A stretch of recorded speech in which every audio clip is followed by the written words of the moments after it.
भगवतो अरहतो सम्मा सम्बुद्धस्स बुद्धं शरणं गच्छामि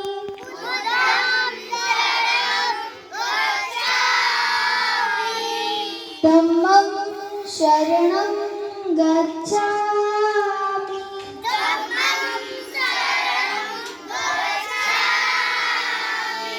संघं शरणं गच्छामि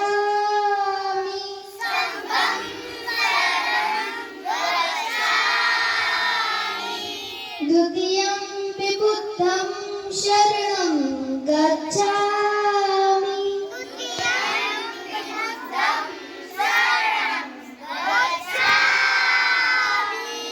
द्वितीयं पि धम्मं शरणं गच्छामि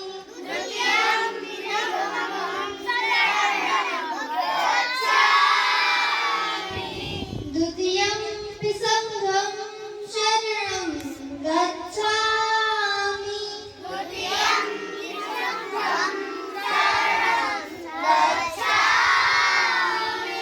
तृतीयं पि बुद्धं शरणं गच्छामि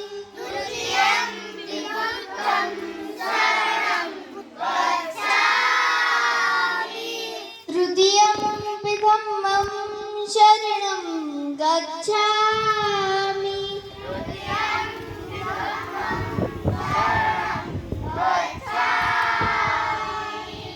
तृतीयं पि संघं शरणं गच्छामि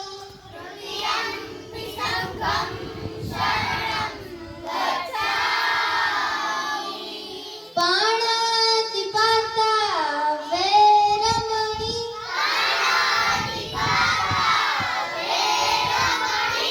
सिक्खापदं समाधियामि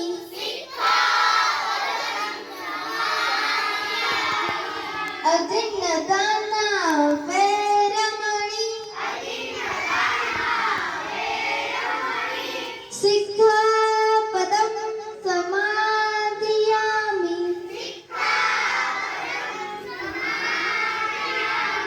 काम सुमिच्छाचारा वैरमणि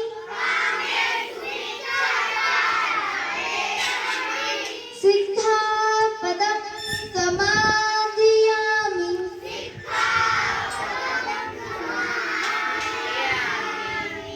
मूषावादा वैरमणि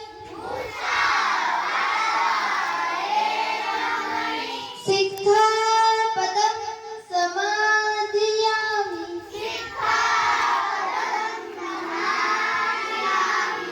सूरामेरय मज्जपमाडठाणा वैरमणि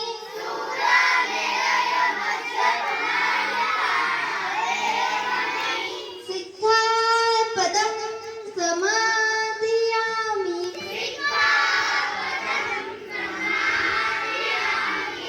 सब्बपापस्य करणं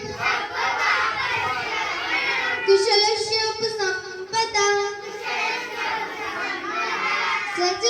सजितपर्योदपणं हेतं बुद्धानुशासनं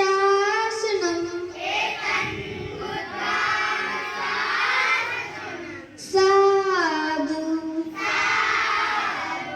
साधु साधु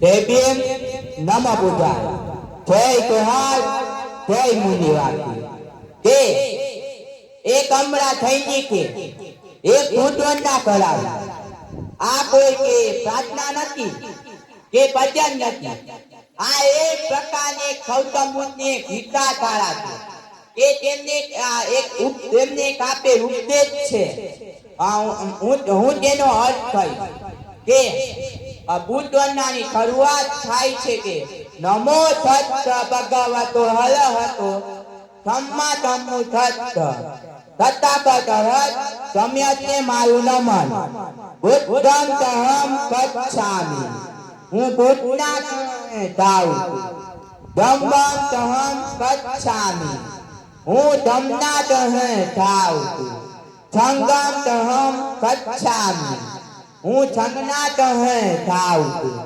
દ્વિતીયં ત્રિપુટં તહં ગચ્છામિ હું બીજી વાર બુદ્ધના જાઉં દ્વિતીયં ત્રિતમ ધમ તહં ગચ્છામિ હું બીજી વાર ધમ્મના જાઉં દ્વિતીયં ત્રિતમ ધમ તહં ગચ્છામિ હું ત્રીજી વાર સંઘના જાઉં દ્વિતીયં ત્રિપુટં તહં ગચ્છામિ હું ત્રીજી વાર બુદ્ધના જાઉં દ્વિતીયં ત્રિતમ ધમ તહં ગચ્છામિ હું ત્રીજી વાર ધમ્મના જાઉં દ્વિતીયં ત્રિસંઘં તહં ગચ્છામિ હું ત્રીજી વાર સંઘના જાઉં પાણાતિપાતા વેરમણી સિક્ખાપદં સમાદિયામિ હું પ્રાણી કે જીવની હિંસા અથવા હત્યા ન કરવાની કર્તવ્યોપાતે સિક્ખાગ્રહણ કરવું અદિન્નતાના વેરમણી સિક્ખાપદં સમાદિયામિ હું ચોરી ન કરવાની કર્તવ્યોપાતે સિક્ખાગ્રહણ કરવું કામે તુમિચ્છાચારા વેરમણી સિક્ખાપદં સમાદિયામિ હું સ્ત્રી ઉપર ખરાબ નજર ન નાખવાની તે વ્યભિચાર થી દૂર લેવાની કર્તવ્યોપાતે સિક્ખાગ્રહણ કરવું મુઠ્ઠા વાચા વેરમણી સિક્ખાપદં સમાદિયામિ હું છૂટું ન પહેરવાની કર્તવ્યોપાતે સિક્ખાગ્રહણ કરવું થોડા મેળય મધ્ય પ્રમાણતાના વેરમણી સિક્ખાપદં સમાદિયામિ હું દારૂ કે નકીયા પદાર્થનું સેવન ન કરવાની કર્તવ્યોપાતે સિક્ખાગ્રહણ કરવું તપ પાપ પચ્છ અકરણ સારી સિક્ખાગ્રહણ કરવું તતિત્ય પરિયો તપહન પોતાના મનને પવિત્ર રાખવું વેતન કુટાન સાતનમ હાથ ખોટને શીખતાતે હાથ તેમના ઉચ્ચેદ છે સાધુ સાધુ સાધુ સાધુ શબ્દનો અર્થ લાભદાયક અને સત્યવાદમાં કહેવામાં આવે છે તેથી તેને હા કરીને સ્વીકાર કરવો તે ગૌતમ બુદ્ધે એક છેરાકવાદી હતા ત્યારે તેમને એક શ્લોક બોલાવ્યો તમે સાંભળ્યો જ હતી તે શ્લોક હતો સત્યમેવ જયતે તે સત્યમેવ નિવાથી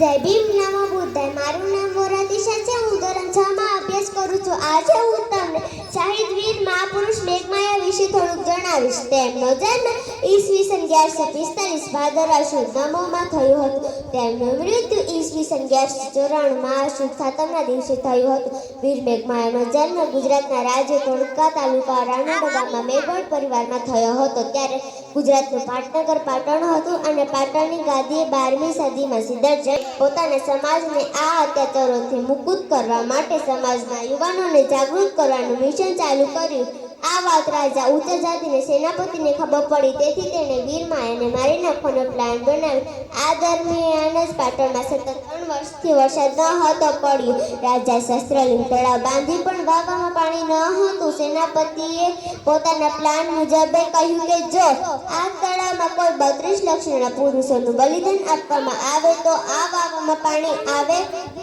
અને તેણે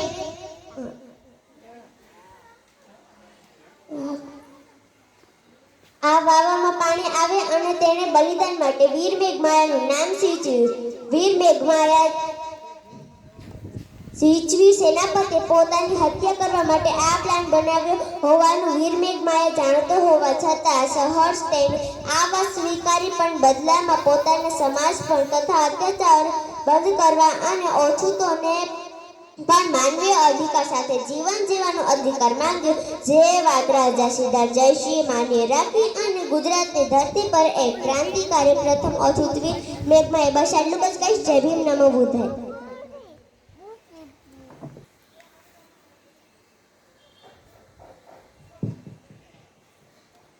જય ભીમ, નમો બુદ્ધાય. મારું નામ ચિરાગ છે. હું ધોરણ 4 માં અભ્યાસ કરું છું.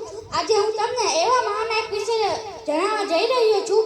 એવા મહાનાયક એટલે કે પોતાના સમાજ માટે બલિદાન આપ્યું, એટલે કે મૂળ નિવાસી સમાજ એની માટે બલિદાન આપ્યું. એવા મહાનાયક એટલે ડોક્ટર રોહિત વેમુલા. તેમનો જન્મ 30 જાન્યુઆરી 1989 માં હૈદરાબાદ, તેલંગાણામાં થયો હતો. તેમનું મૃત્યુ 17 જાન્યુઆરી 2016 માં થયું હતું. હૈદરાબાદ સેન્ટ્રલ યુનિવર્સિટીના સમાજશાસ્ત્ર વિભાગ PhD કરતા અને ક્રાંતિકારી વિચારો ધરાવતા અને જાતિવાદી વ્યવસ્થાનો વિરોધ કરતા રોહિત વેમુલા અને તેમના 4 સાથીઓ યુનિવર્સિટીના કેસમાં પ્રવેશ પર પ્રતિબંધ લગાવીને તેમને સસ્પેન્ડ કરી દેવામાં આવ્યા. યુનિવર્સિટીના આવા જાતિવાદી વર્તનથી કંટાળી રોહિત વેમુલાએ પોતાની જિંદગી ખુલ્લા આકાશ નીચે આંદોલન કરવા બેસી ગયા. નિષ્કર્ષ દ્વારા તેમને કોઈ હકારાત્મક જવાબ આપવામાં ના આવ્યો. યુનિવર્સિટીના આવા જાતિવાદી વર્તનથી કંટાળી રોહિત વેમુલાએ પોતાની જિંદગી ટૂંકાવી લીધી. આ તેમની આત્મહત્યા ન હતી, પણ એક દલિત સ્કોલર સ્થાનિક હત્યા હતી. બસ આલો જ કહીશ. જય ભીમ, નમો બુદ્ધાય.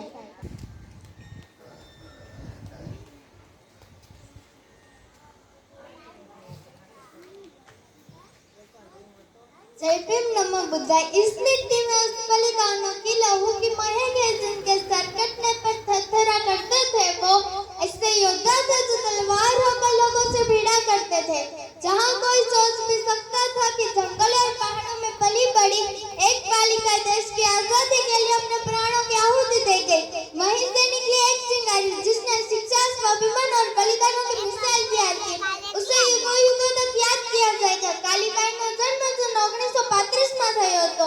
12 વર્ષની ઉંમરમાં તેમના પ્રાણોની આહુતિ દેવા વાળા આદિવાસી વિરામ ન હતા.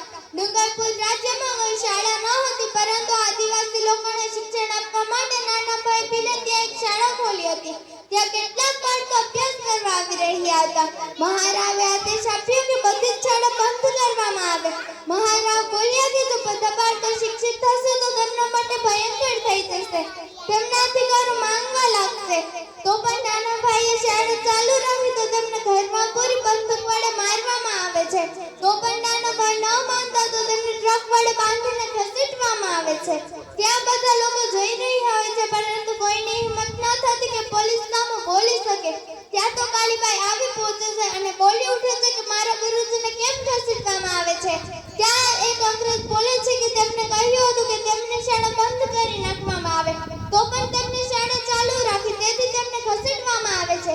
ત્યાં જ કાલીબાઈ દાંતરડા વડે દોરી કાપી તેમના ગુરુજીને બચાવી લે છે અને અંગ્રેજો તેમના પર ગોળીઓનો વાર કરવા લાગે છે અને કાલીબાઈ ત્યાં જ મૃત્યુ પામે છે. બસ આટલું જ કહીશ. જય ભીમ, નમો બુદ્ધાય.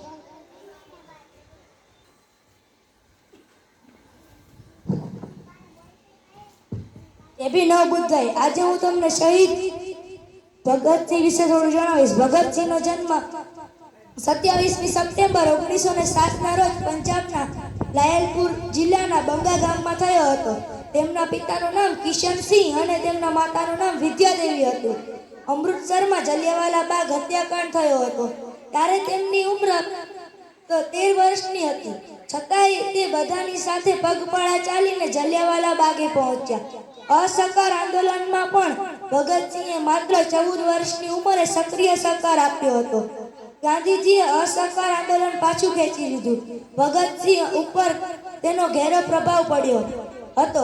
ત્યારે ગાંધીજીના અહિંસા તત્વ ન હતું અપનાવ્યું. તેનું માનવું હતું કે હિંસા સાથે હિંસાથી જ કામ લેવું પડશે. તેથી ભગતસિંહ ચંદ્રશેખર આઝાદના ક્રાંતિકારી સંગઠનમાં જોડાવા માટે પણ ચંદ્રશેખરને ભગતસિંહને જોઈને કહ્યું કે ક્રાંતિ કોઈ બાળકનું કામ નથી. આ સાંભળી ભગતસિંહ સળગતો દીવો પોતાની હથેળી પર લઈ લીધો. ત્યારબાદ ભગતસિંહે ચંદ્રશેખર આઝાદના સંગઠનમાં જોડાયા. ચંદ્રશેખરે ભગતસિંહ અને બીજા ક્રાંતિકારીઓએ એક કાકોરી કાંડને સફળતા અપાવી. દિલ્હીમાં આવેલી તત્કાલીન સેન્ટ્રલ એસેમ્બલી સભાગૃહ સૂતેલી સરકારને જગાડવામાં ઈરાદેથી 8મી એપ્રિલ 1929ના રોજ તેમના સાથી મિત્ર બટુકેશ્વર દત્ત સાથે મળી ભગતસિંહે બોમ્બ ફેંકે છે. બોમ્બ એવી જગ્યાએ ફેંકવામાં આવ્યો હતો જ્યાં કોઈને જાનહાનિ ન થાય. એસેમ્બલીમાં ઇન્કલાબ જિંદાબાદના નારા લગાવવામાં આવ્યા. હવામાં પત્રિકાઓ ઉછાળી અને ભાગી છૂટવાના બદલે પોતે સામે ચાલીને પોતાની જાતને પોલીસને સોંપી દે છે. ભગતસિંહ જેલવાસ દરમિયાન લેખ લખીને પોતાના વિચારો વ્યક્ત કરતા હતા. તેમણે જેલમાં અંગ્રેજીમાં એક લેખ લખ્યો છે જે બધા લેખમાં ચર્ચામાં રહ્યો છે, જે છે હું નાસ્તિક કેમ છું. ભગતસિંહ અને તેના બે મિત્રો સુખદેવ અને રાજગુરુ પર સોન્ડર્સ મારી નાખવા માટે કેસ ચલાવવામાં આવ્યો અને 24મી માર્ચ 1931ના રોજ લાહોર હુસેનીવાલામાં તેમને ફાંસી આપવાનું નક્કી કરવામાં આવ્યું હતું. પણ લોક જુવાળ જોતા અંગ્રેજોએ 11 કલાક વહેલા એક દિવસ પહેલા ફાંસી આપી હતી. આ વીર ક્રાંતિકારીઓની યાદમાં દર વર્ષે 23મી માર્ચ બલિદાન દિવસ તરીકે મનાવવામાં આવે છે. બસ આટલું જ કહીશ. જય ભીમ નમો બુદ્ધાય. जय भीम नो बुधाई चमाकुटी सन 57 में 72 बार पुरानी थी, खूब लड़ी वो मर्दानी वो झांसी की झलकारी थी. आज હું તમને એવી વીરાંગનાની વાત કહીશ જે સમયમાં દીકરીઓને તેમને બહાદુરી અને વફાદારીને દેશમાં સ્થાન ન મળ્યું, પરંતુ સામાન્ય લોકોને હૃદયમાં સ્થાન આપ્યું. આજે હું તમને એવી વીરાંગનાની વાત કહીશ જે સમયમાં દીકરીઓને ચાપનો ભારો માનવામાં આવતો હતો. તે સમયમાં ઝલકારીબાઈ ભારતનો ઇતિહાસ રચી નાખ્યો હતો. જેમના સાહસ, શૌર્ય અને સમર્પણથી જ ભારતીય ઇતિહાસના પાના સ્વરૂપિત બની ગયા હોય તેવા એક વીરાંગના એટલે કે ઝલકારીબાઈ. ઝલકારીબાઈનો જન્મ ઝાંસીના થોડા અંતરે આવેલા ભોજરા ગામમાં તારીખ 22 નવેમ્બર 1830ના રોજ થયો હતો.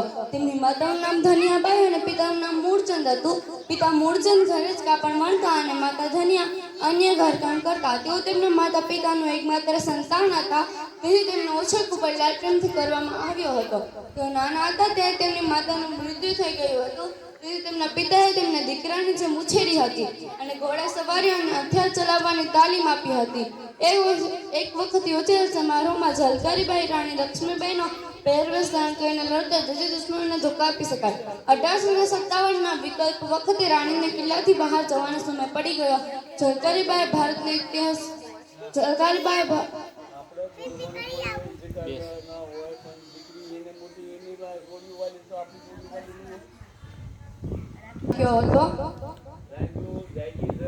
थी वह झांसी की जलकारी थी, गोरों को लड़ना सिखा गई वह रानी बन जोगन दिखा गई. इतिहास में झलक रही वो तो भारत की सेनारी थी. ઝલકારીબાઈ દુશ્મનોના હાથે પકડાય તો તેમને ફાંસીની સજા આપવામાં આવી. કેપ્ટને ઝલકારીબાઈને કીધું, ફાંસીની સજા આપવા પહેલા તમારે કંઈ કહેવું છે? તો ઝલકારીબાઈએ કીધું, મારા જેવી બહાદુરી 1% પણ મહિલા બતાવે તો અંગ્રેજોને છોડીને જવું પડે. બસ એટલું જ કહીશ. જય ભીમ નમો બુદ્ધાય. મારું નામ મનવા દક્ષ છે. હું ધોરણ 2માં ભણું છું. હું આજે તમને તથાગત બુદ્ધ વિશે થોડુંક જણાવીશ. તથાગત બુદ્ધનો જન્મ વૈશાખ પૂર્ણિમા ઈસા પૂર્વ 563 લુંબીની પરિનિર્વાણ ઈસા પૂર્વ 483 કુશીનગર. તથાગત બુદ્ધનો જન્મ ભારતના પ્રજાસત્તાક રાજ્ય વ્યવસ્થા ધરાવતા શાક્ય વંશાસનના રાજકુમાર તરીકે થયો હતો. તેમનો ઉછેર બાળપણથી તમામ સુખ સુવિધા સાથે કરવામાં આવ્યો તથા તમામ પ્રકારના શોક દુઃખથી તેમને દૂર રાખવામાં આવ્યા હતા. તેમના લગ્ન યશોદા નામની રાજકુમારી સાથે થયા હતા, જેનાથી તેમને રાહુલ નામનો પુત્રનો જન્મ થયો હતો. એક વખત તેઓ પોતાના સાથી સાથે નગર ચર્ચાએ નીકળ્યા. નગરમાં જોયું કે દુઃખી, રોગી, મરણ પામેલ લોકોને જોયા. જે હોય તેમને દુઃખની અનુભૂતિ થતાં તેમનું મન વિચલિત થઈ ગયું અને દુઃખનું નિવારણ શોધવાના ઉદ્દેશથી તેમણે ગૃહત્યાગ કર્યો. ઘર છોડ્યા બાદ તેમણે સાધના કરી. અષ્ટાંગ માધ્યમ માર્ગ શોધી માનવ માત્ર એક સમાન છે. બસ કહીશ. જય ભીમ નમો બુદ્ધાય. જય ભીમ નમો બુદ્ધાય. મારું નામ ખુશાલી છે. હું ધોરણ 8માં અભ્યાસ કરું છું. આજે હું તમને જે સ્ત્રી વિશે વાત કરવા જઈ રહી છું તે એક માત્ર નામ નથી, તે એક લાગણી છે, તે એક સંઘર્ષ છે, તે એક શક્તિ છે. ત્યાગ, બલિદાન અને કરુણાની મૂર્તિ માતા રમાબાઈ, જે પોતે અંધારામાં રહીને બીજાને પ્રકાશ આપે છે, તે માતાઓ ઇતિહાસમાં નહીં પણ દિલોમાં પણ જીવિત રહ્યા છે. માતા રમાનો જન્મ ગરીબ ગયો, પણ છતાં પણ તેમને ક્યારેય ફરિયાદ ન કરી. એપ્રિલ 1908માં તેમનું લગ્ન ડોક્ટર બાબા સાહેબ આંબેડકર સાથે થયું. પણ આ લગ્ન માત્ર પતિ પત્નીનો સંબંધ ન હતો. આ લગ્ન એક સંઘર્ષની ભાગીદારીનો હતો. જ્યારે બાબા સાહેબ વિદેશ અભ્યાસ કરવા ગયા ત્યારે ઘરની દરેક જવાબદારી માતા રમા એકલાએ સંભાળી. અને ઘણા દિવસો તેવા હતા કે ઘરમાં ખાવા માટે પણ કાંઈ ન હતું. તો ભૂખ્યા રહીને પોતાના પતિના સપનાને જીવિત રાખ્યા. એક માતા માટે સૌથી મોટું દુઃખ શું હોઈ શકે? પોતાના બાળકોને ગુમાવવું. માતા રમાએ આ દુઃખ પણ સહન કર્યું, પણ પૈસાની તંગીના કારણે પોતાના પુત્રને અંતિમ વિદાય પણ ન આપી શક્યા હોત. આટલા બધા દુઃખ વચ્ચે પણ તેમણે બાબા સાહેબને કહ્યું, તમે મારી ચિંતા ન કરો, તમે સમાજ માટે લડો. મારી માતાઓ અને બહેનો, માતા રમા શીખવે છે કે શક્તિ માત્ર અવાજમાં નથી, સહન શક્તિમાં પણ હોઈ શકે છે. સ્ત્રી માત્ર ઘરની જાણીતી નથી, તે ઇતિહાસ બને છે. જ્યારે સ્ત્રી મજબૂત બને તો આખું સમાજ મજબૂત બને. જો સ્ત્રી મક્કમ થાય તો પહાડ પણ ઝૂકી જાય, તેના આંખના આંસુમાં પણ શક્તિ છૂટી જાય. માતા રમાનું જીવન માત્ર કથા નથી, તે એક સંઘર્ષનો પાઠ છે, તે એક ત્યાગની પરીક્ષા છે.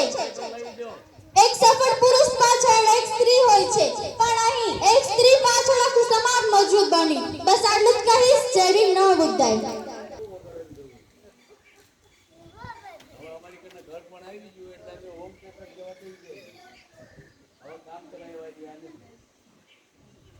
મારું નામ કશ્યપ છે.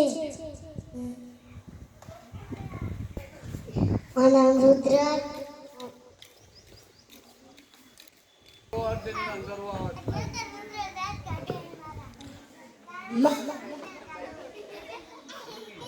મારું નામ વિનય છે. હું આંગણવાડીમાં કરું. મારું નામ પ્રિયાંક છે. હું ધોરણ પહેલું ભણું છું.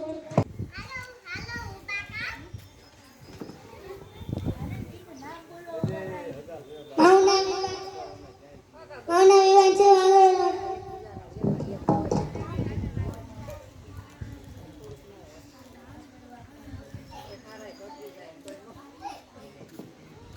મારું નામ આંગણવાડીમાં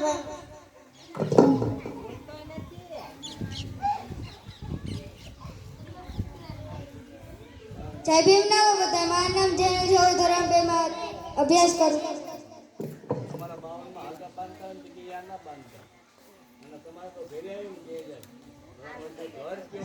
મારું નામ પાર્થ છે. હું ધોરણ 5 માં અભ્યાસ કરું છું.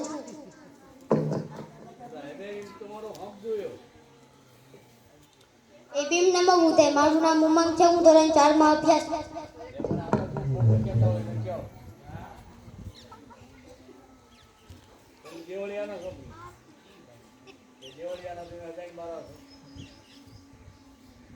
જય ભીમ, નમો બુદ્ધાય. મારું નામ ધ્રુવ છે. હું ધોરણ 9 માં અભ્યાસ કરું છું.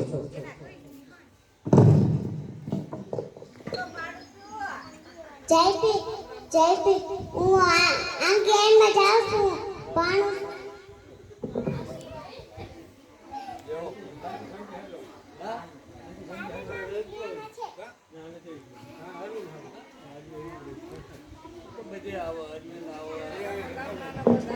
રીતિકાબેન વિજયભાઈ પારકી, દક્ષાબેન વિજયભાઈ પારકી.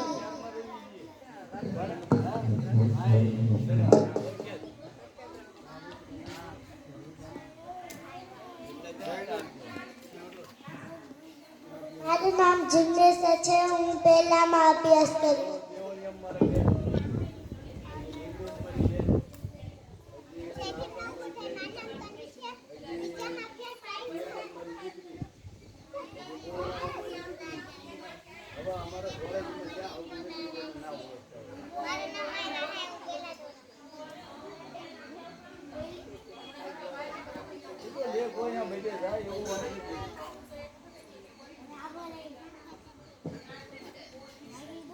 જય ભીમ, નમો બુદ્ધાય. મારું નામ દિવ્યાંશી છે. હું ધોરણ 1 ભણું છું.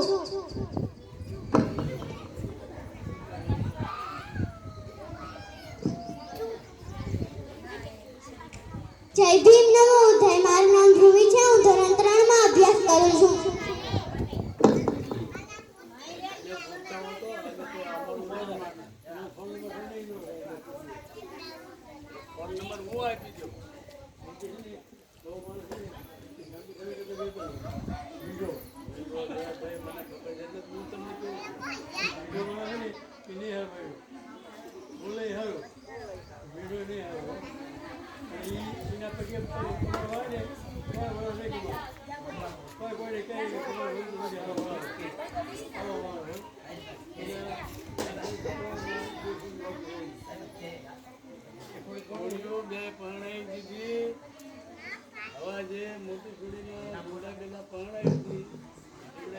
જય ભીમ નમઃ બુદ્ધ. મારું નામ આચાર્ય સીતા ખોડુદાસભાઈ છે. હું છઠ્ઠામાં અભ્યાસ કરું છું.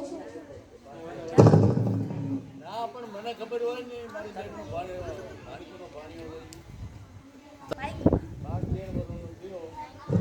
હવે ઈ જય ભીમના જોઈએના મારું નામ વિવાન લાગે છે. હું પાઠ કરું છું. એક સાથ વિશ્રમ લોગે વિશ્રમ. एक साथ सावधान के सावधान. एक साथ विश्रम के विश्रम. एक साथ सावधान के सावधान. एक साथ हमारे महानायक को और महानायक को सलामी देंगे. सलामी दे. તમે વાતો કરવા શકો ને તારા બાપાને કહે કે આ બાપા અમને કાંઈક લખણ કહેવાય અને તમે લખણ જાઓ પૂરું કરો